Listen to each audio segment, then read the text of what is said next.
Hello and welcome to Petite to Queen and our installment of Success at Work virtual mentoring series. Today we're going to be talking about networking, breaking out of your shell to network. Today we've got myself, Lynn, we've got my co-founder, Tina, and our Director of Operations and Communications, Rachel. And we're going to go ahead and get started, and it's ready, set, go, Tina. Thank you, Lynn. Well, networking is an opportunity to meet people, form business relationships, build trust, and create opportunities for yourself and others. It's the creation of these relationships that is the foundation for your success. You want to keep in mind that networking is not a selfish activity. At least successful networking is not. Successful networking creates authentic connections with like-minded individuals that enable growth and support while building your business. Your curiosity will lead the way. Opportunities to network are all around. It can be as simple as opening a conversation with someone at a restaurant or at a store, or conversing with people at a business conference, trade show, or event. The idea is to learn what you can about the individual with whom you are speaking and share information about yourself to enable that individual to understand something about you. Done right, networking is an ongoing activity where individuals are engaged with each other and look for openings to help each other grow their business opportunities. It is not necessarily an activity that has a start and stop time. That said, we've all attended events that are labeled networking or business connections. These affairs are typically based on a specific topic or industry with like-minded people in attendance. Some people believe they must attend these events and hand out business cards to as many people as possible, missing the opportunity to make actual connections with individuals. They walk away from the event missing an incredible bubble of time in which to develop a new acquaintance, friendship, and possibly future business. Lynn, do you have anything to add to that?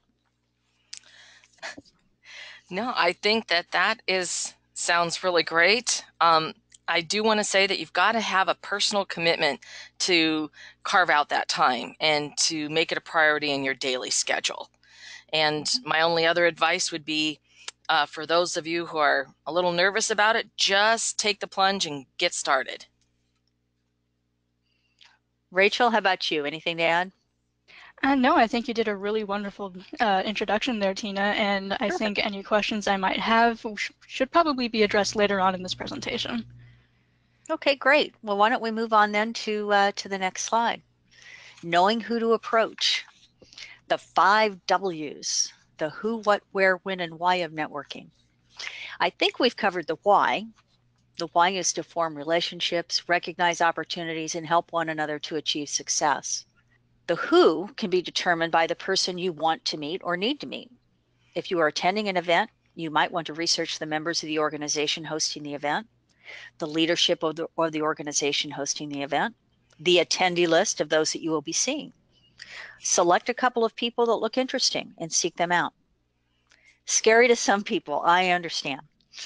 But keep in mind that you're curious. Ask open-ended questions. So as, how do you like this group? How long have you been a member? I'd like to know a little bit more about your interest in this group. Keep open-ended questions so that we're not shut down with just the yeses and nos. Again, be curious.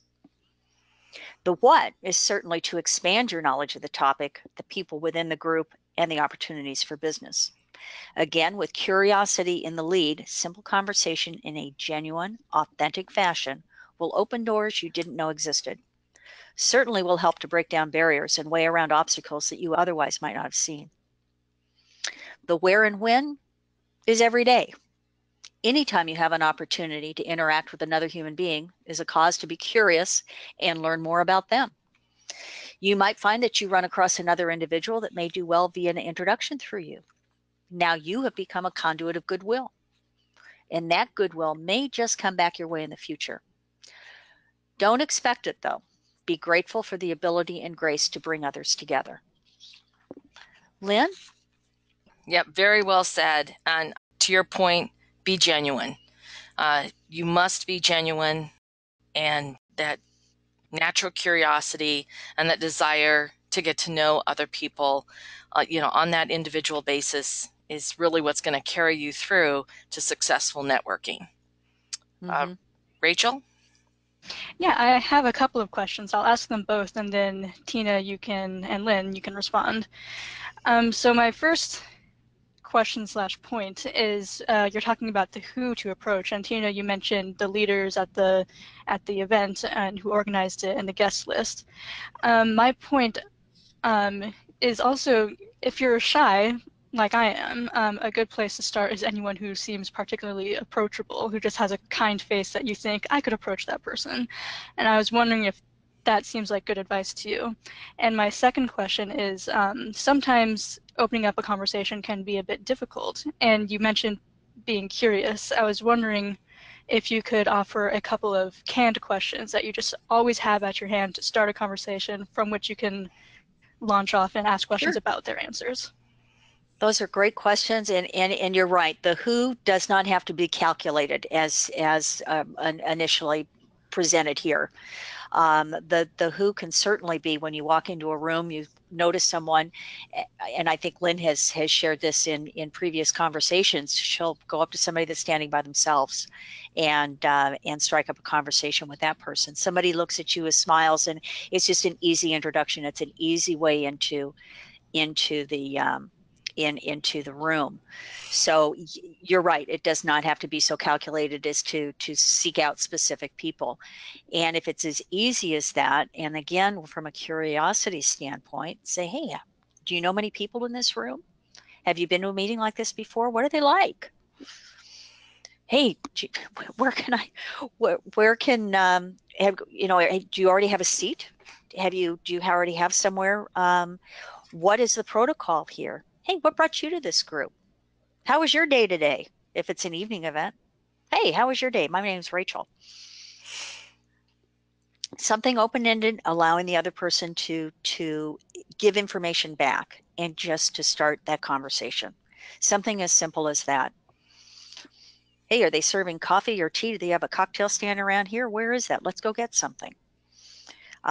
Something to until there's a point, because the person may share something that will help you to better connect. No, this is my first time here too.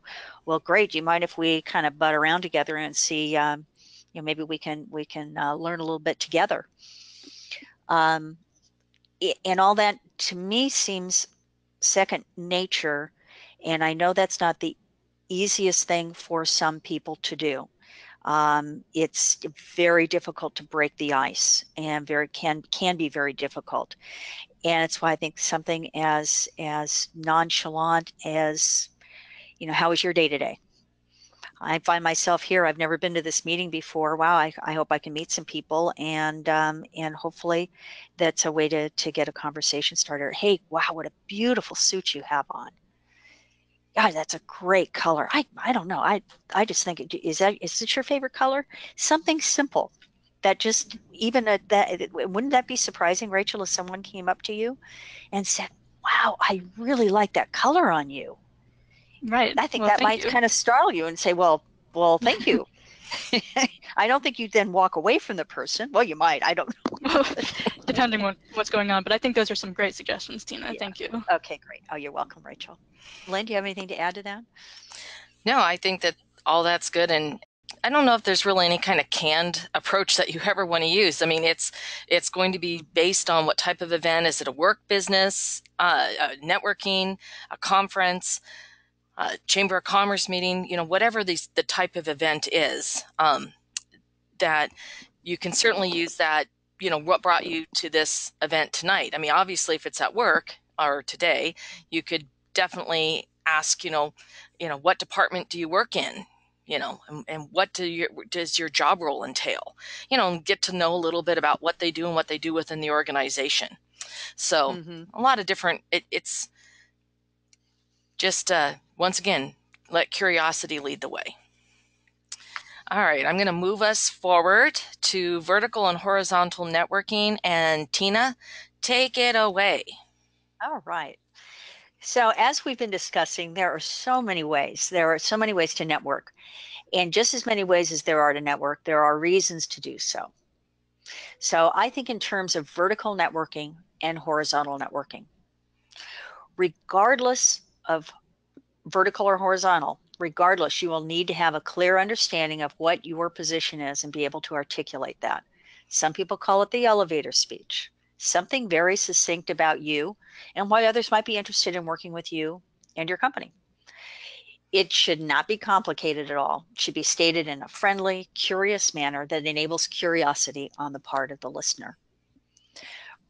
Vertical networking is finding connections within your own company, within your business affiliations, within your existing network. It is a conversation with those with whom you have a similar interest or common goal. You're seeking to learn more about your industry and specifics about the product or service which your company represents. Who else should you be talking with? Is anyone doing something similar? What has led to success for others? On the other hand, horizontal networking is finding connections outside of your company, outside of your business affiliations, in order to increase your network. It is creating an opportunity to open yourself to new experiences by stepping a little outside of your boundaries. Somewhat like finding transferable skills. What is a like product or service? What is similar to that professional organization? What other groups do people within your network attend? Any suggestions to broaden your experience?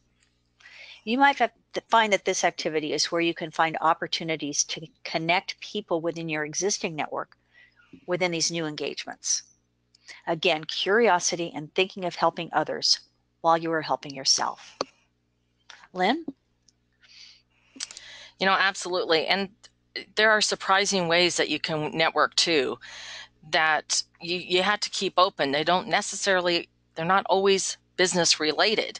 I have my story about meeting people at a knitting guild, because I joined a knitting guild, and because you're sitting around and it's casual and I got to know a number of these other individuals who were there and sharing a common desire to learn a hobby and to pick this skill up of knitting. And it was just surprising, the different industries that they worked in, and their life experiences, their experiences at work. And it was a great way to and I made a number of really lifetime connections in that manner. So, sometimes just think outside the box. There's, of course, all the traditional and the networking opportunities within your organization, within organizations, groups, etc., are wonderful. But there's just keep your eyes and ears open, because even with activities that you participate on a charitable level, let's say that you're on a board or you volunteer for an activity with a local organization, that's again an excellent opportunity for you to actually get to meet and know people and really connect with them, outside a traditional networking environment. Good point. Good point. Rachel, do you have any questions or anything to add? No, I think you two did a wonderful job covering this, and I look forward to what else you have to say. Great. Okay, well, Lynn, I think maybe you want to take this next slide. Here we are, coming out of your shell. So I think the first thing, it's communication skills. And to your point, Tina, you've already mentioned it, but have a 60-second biography and that 60-second elevator pitch. And that's really, if someone asks you about yourself, what are you going to say? So that you've got that down, you don't stumble over it, you literally know it by heart. The same thing with an elevator pitch. What does your company do? So that you can articulate that and, find some commonality with the other individual that you're talking with. It's very important, to your point, Tina, also, as you ask questions and listen to the answers. When you're listening, actively listening, then you can build on that rapport and ask some additional questions. And you're going to find that commonality and that common ground, and you're going to be able to make a real connection with the other individual. So I also want to talk about building your confidence. Rachel touched base on this. Sometimes this can be a very scary activity. to go into a big room, a conference, you don't know anybody there, and to start introducing yourself and to meet people and to strike up conversations. And I'm going to say this. The only way you're going to be able to do this is by actually taking the first step. And remember, these people are in a very similar situation. Many of them are going to be nervous. They haven't done this before, and they're waiting for somebody else to make that first move. And honestly, what's the worst thing that can happen? Someone's going to say, I'm really busy right now. I just saw my friend. Goodbye. It's going to be, they're there for the same reason. They're there to meet people and to make connections. And there's a lot of different ways that you can build your confidence. So instead of going to just a conference with 10,000 people and throwing yourself into it, try some local events, a local bookstore, meet the author, stay behind and talk to them, introduce yourself. At a company meeting, there's going to be a larger group, people that you don't know. Walk up and introduce yourself.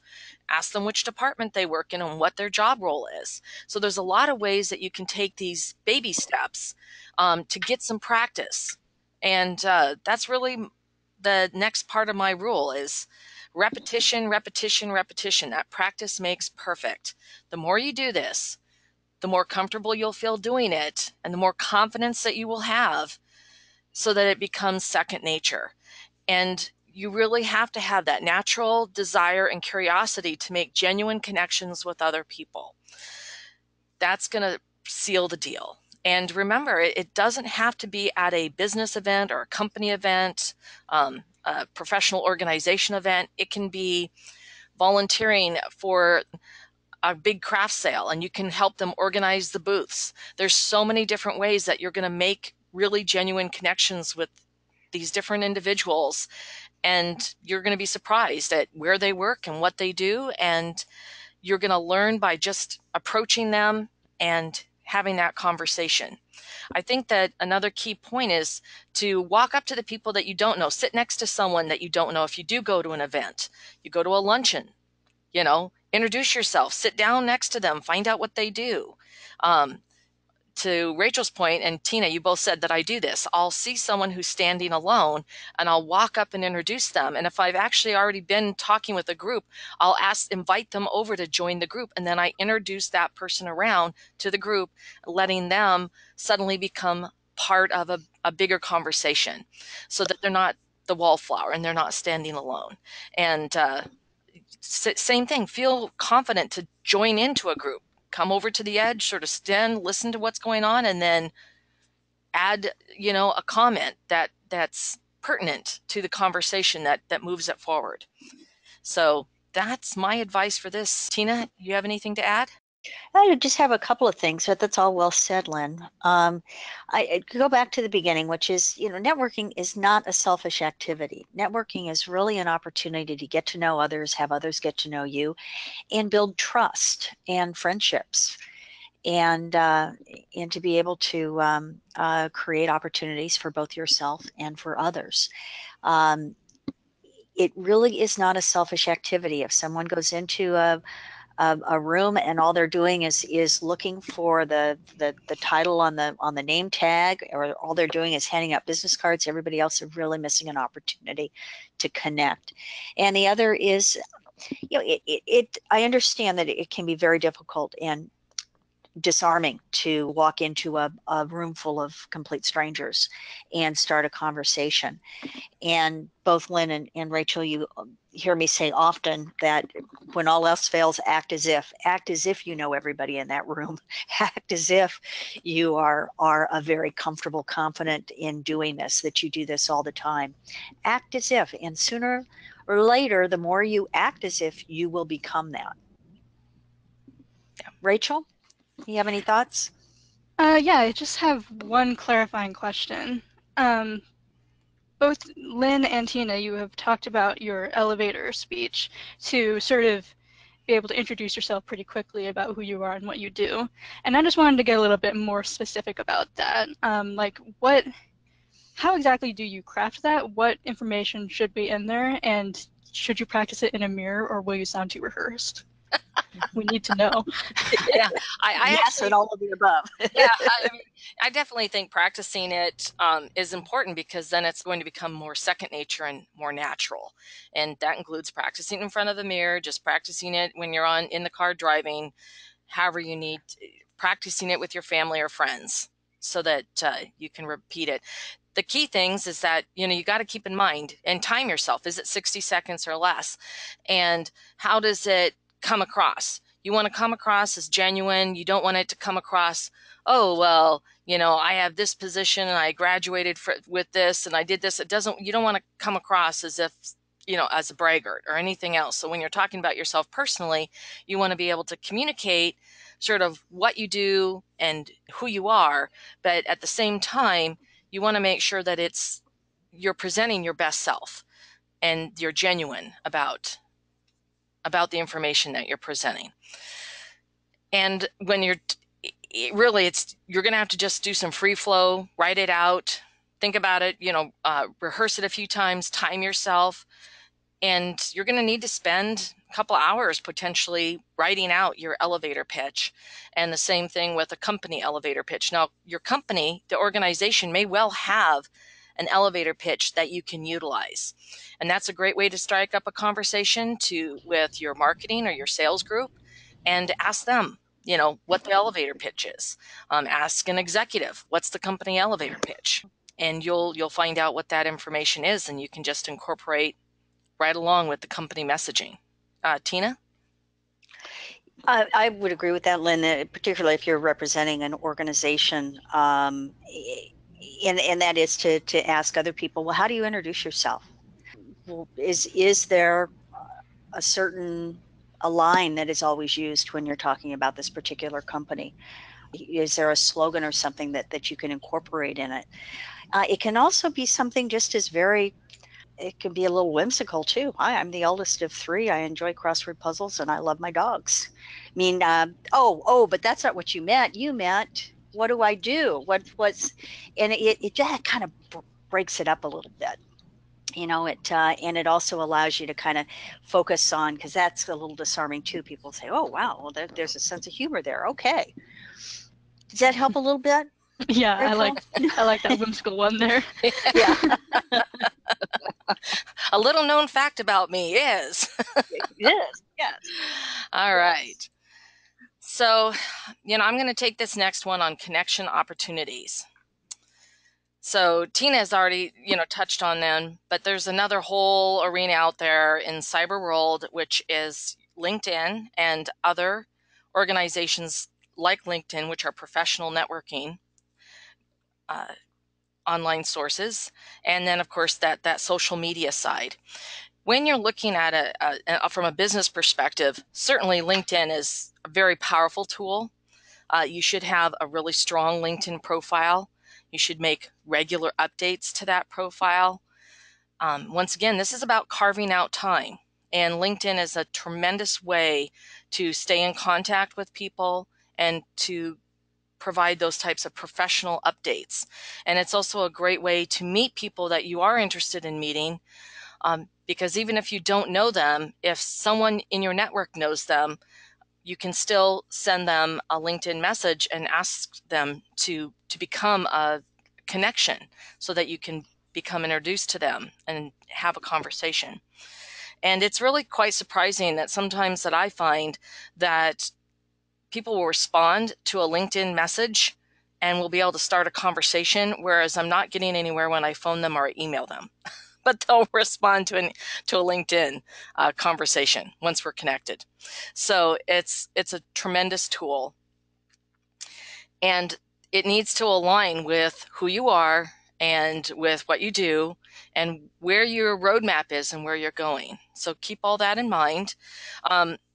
For both LinkedIn and other social media, you can certainly, they're great for posting about work events that you're attending, conferences, any kind of promotion of that, the casual networking, so that people sort of see what you're out there and you're doing. And I think that there's so many different ways of tools that you can use. Besides, of course, Facebook, there's Tumblr, there's Instagram, the list goes on and on. But personally, I think LinkedIn is very important, and it will be for your career as a tool. There's also the professional and trade organizations. Now, I want you to remember that these can be all kinds of things. You can go to a conference for those who can't afford to go to a conference, or the company won't pay for you to go to a conference. There may be conferences in your city that you live in, and they offer day passes, and maybe you only get into the exhibit hall, but often there is very low cost or sometimes no cost to go into the exhibit hall. If there's a vendor or a supplier that you're aware of who is going to be at that exhibit hall, you can also ask them to organize or to arrange for you to get a day pass so that you could at least do some networking inside the exhibit hall at a major conference.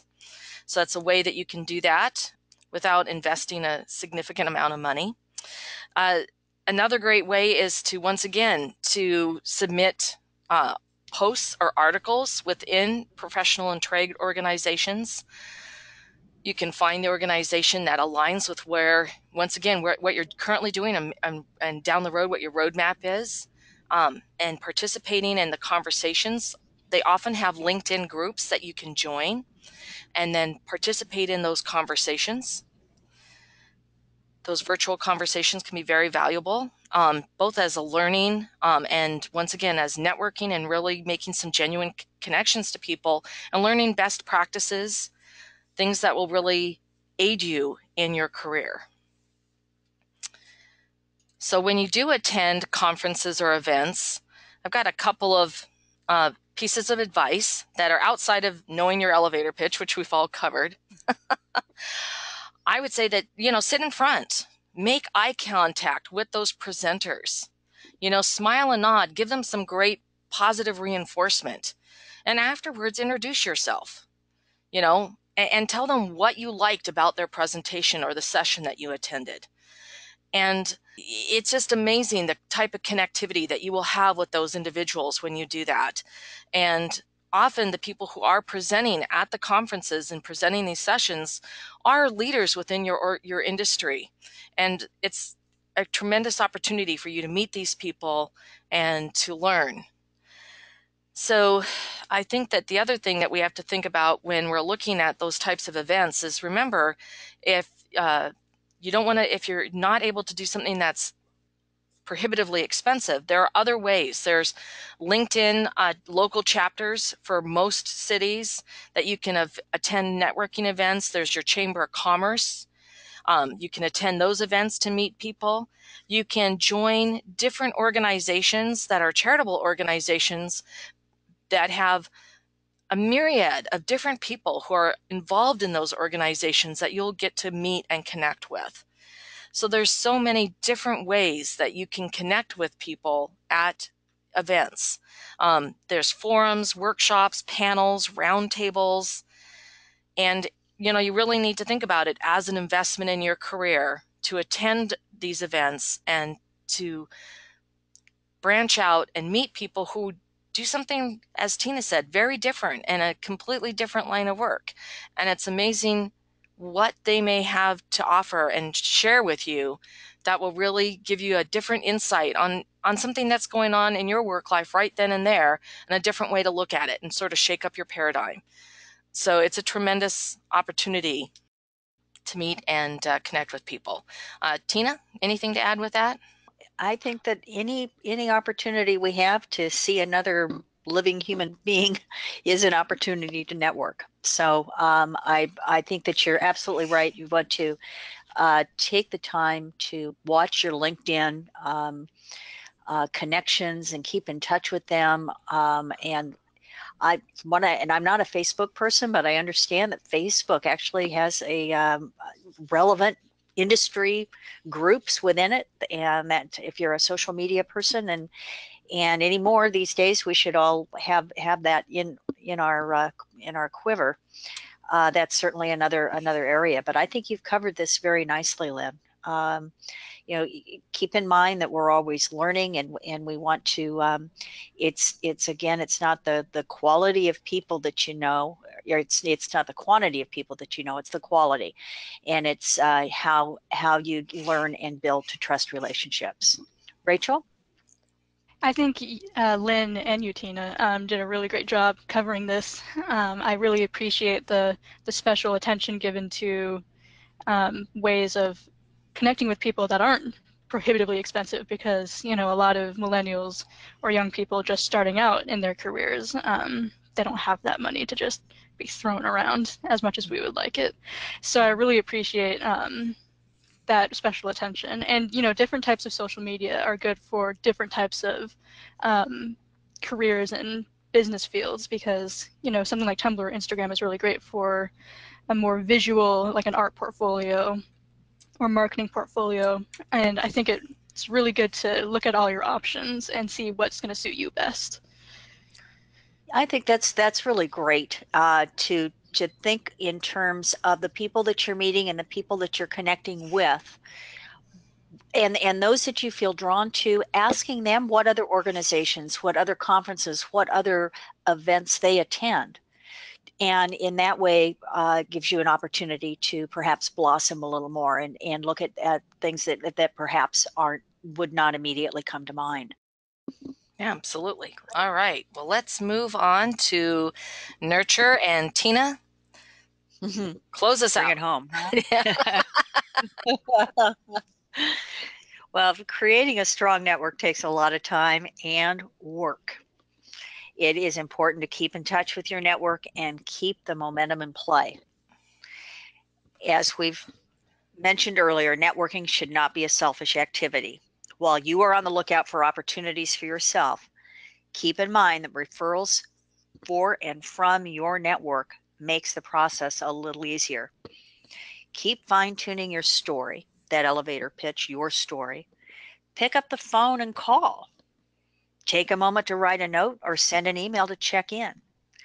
These are all connection opportunities to help your network remember you and find out for you what the other person is up to these days, what they're doing. There might have been a promotion or a job change. Perhaps a new association is starting.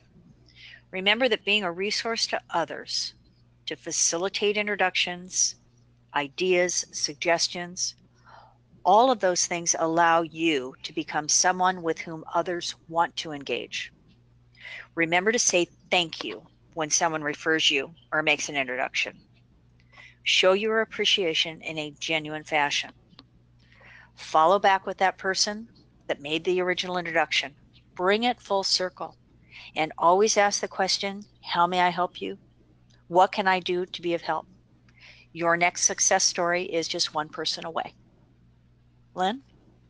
Absolutely. And I think the only other thing I would add is to be positive. It's so important as you nurture these relationships and as you build the relationships to stay positive. And because that's what people are really looking for, that positive, connection. Mm-hmm. Rachel? I think this is a really wonderful way of looking at things, not being selfish and being helpful to the people around you.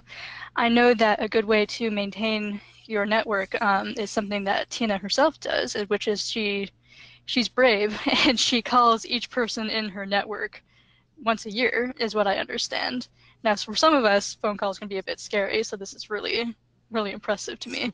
But I think that putting in the effort to keep in contact with these people, even if they don't seem quote unquote relevant to what you're doing right now, is very important and makes people feel good.